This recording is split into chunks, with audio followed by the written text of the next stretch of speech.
E aí, pessoal? Tudo bem?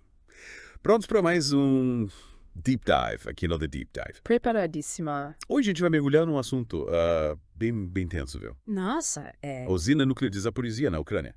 no meio da guerra. É, exatamente. Uma usina nuclear, gente, em zona de guerra. Que perigo, hein? É de arrepiar, né? Para te dar uma ideia, Zaporizhia é a maior usina nuclear da Europa Caramba. e uma das principais fontes de energia da Ucrânia. Imagina só o risco. Nossa, eu não consigo nem imaginar. E para a gente entender melhor essa história toda, a gente convidou a Carmen, especialista em energia nuclear. Tudo bem, Carmen? Olá, tudo ótimo. Um prazer estar aqui com vocês. Prazer é nosso. Bom, acho que a gente podia começar falando um pouco do contexto histórico, né? Chernobyl, 1986. Um marco, um trauma, né, para a Ucrânia. Chernobyl é uma ferida que nunca cicatrizou totalmente, né? É. E o medo de uma nova tragédia nuclear, né? Totalmente. E esse medo se materializou com a invasão russa em 2022. A gente viu os russos avançando rápido em direção a Zaporizhia logo no começo da guerra. E teve aquela resistência incrível dos moradores de Negodar, né? A cidade da usina. Sim, eles fizeram de tudo para impedir o avanço das tropas russas. Barricadas, até obstáculos antitanque, né? Gente comum se armando para proteger sua cidade. Impressionante. E no meio desse caos, a usina foi tomada. Pois é, um ataque violento, teve até vítimas, né? 3 pessoas mortas, 2 feridas e muitos funcionários foram feitos prisioneiros. Que horror! E os que ficaram, né? Trabalhando sob a mira de armas? Imagina o clima de tensão. A gente viu relatos de soldados russos andando pela usina armados, né? Dando ordens, intimidando, e os funcionários sem saber o que fazer, com medo de perder o emprego, de sofrer represálias. É uma situação absurda, né? A usina nuclear, que precisa de protocolos rígidos de segurança, virou palco de guerra. Pois é, um risco enorme, não só para a Ucrânia, mas para o mundo inteiro. E a gente vai mergulhar mais fundo nesse assunto, entendendo como a comunidade internacional reagiu, os perigos e as consequências dessa crise. Fica com a gente. E essa situação, né? Uma usina nuclear em zona de guerra acendeu um alerta no mundo inteiro. Deu pra sentir, né? Todo mundo com medo de um novo Chernobyl. Exatamente. E aí entra a IAEA, né? A Agência Internacional de Energia Atômica. Ah, sim, a IAEA, tentando, né, apaziguar a situação, evitar uma catástrofe nuclear. Mas imagina só a dificuldade. Entrar numa zona de guerra para inspecionar uma usina nuclear. Não devia ser nada fácil.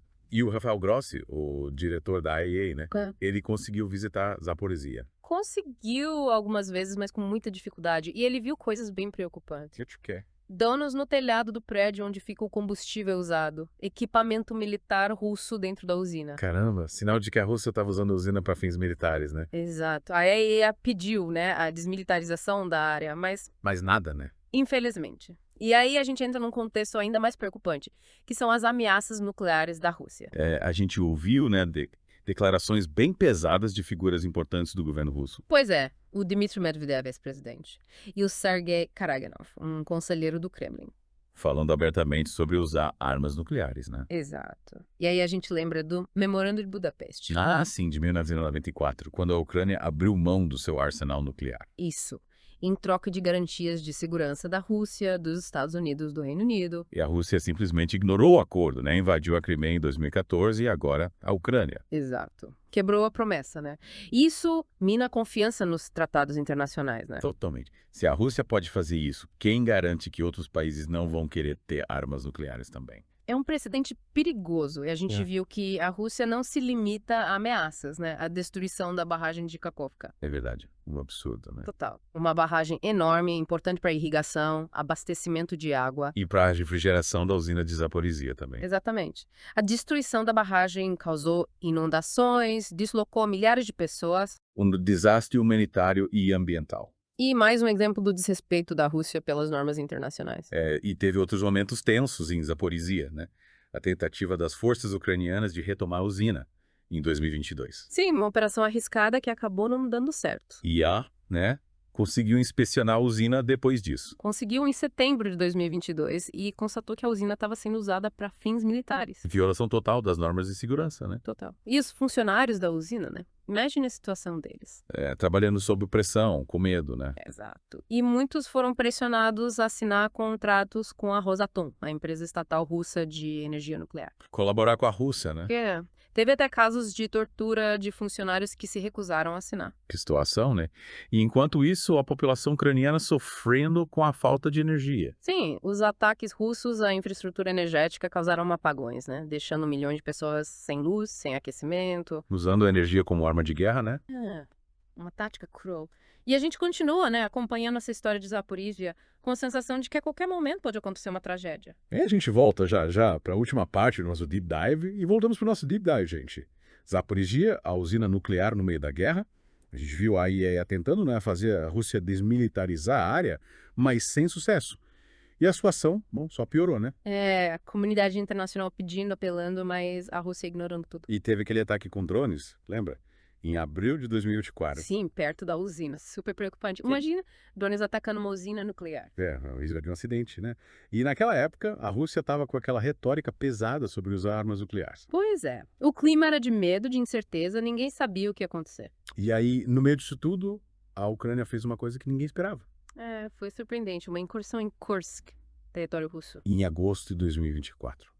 A primeira vez que tropas ucranianas entraram em solo russo desde o início da guerra. Kursk, né? Não foi por acaso. Lá também tem uma usina nuclear, sinalizando, né, que a Ucrânia também podia atacar usinas nucleares russas. É uma resposta arriscada, né? Mas a Ucrânia tá em desvantagem na guerra. A Rússia, bom, não gostou nada da incursão, né? Claro, condenou, prometeu retaliação.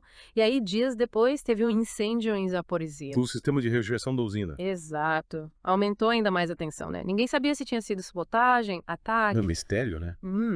A Ucrânia negou o envolvimento, a Rússia acusou. Nunca ficou claro o que aconteceu. Mas o incêndio serviu para mostrar, né?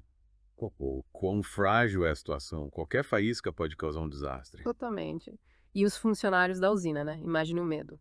Trabalhando sob pressão, sem saber se a usina ia explodir. E muitos, né, forçados a colaborar com a Rússia, com a Rosatom. Por medo, né? De Jorge. perder o emprego, de sofrer represálias. Sim, a gente viu relatos de tortura, de gente que se recusou a colaborar e foi punida. É de cortar o coração. E aí, continua monitorando tudo. Continuou, sim. Fazendo visitas, pedindo desmilitarização. Mas, num cenário de guerra, o poder da IAEA é limitado. É como tentar apagar um incêndio com um copo d'água, né?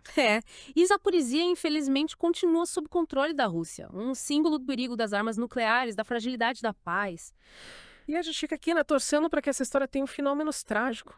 Que a Ucrânia consiga recuperar o controle da usina, que a Rússia abandone suas ambições nucleares. Que a gente aprenda com os erros do passado, com Chernobyl, com Fukushima, e que a energia nuclear seja usada só para o bem, para gerar energia limpa, para ajudar a humanidade a ter um futuro melhor.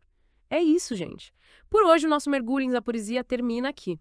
Mas a gente continua de olho, acompanhando os desdobramentos dessa história. Fiquem ligados no The Deep Dive e até a próxima!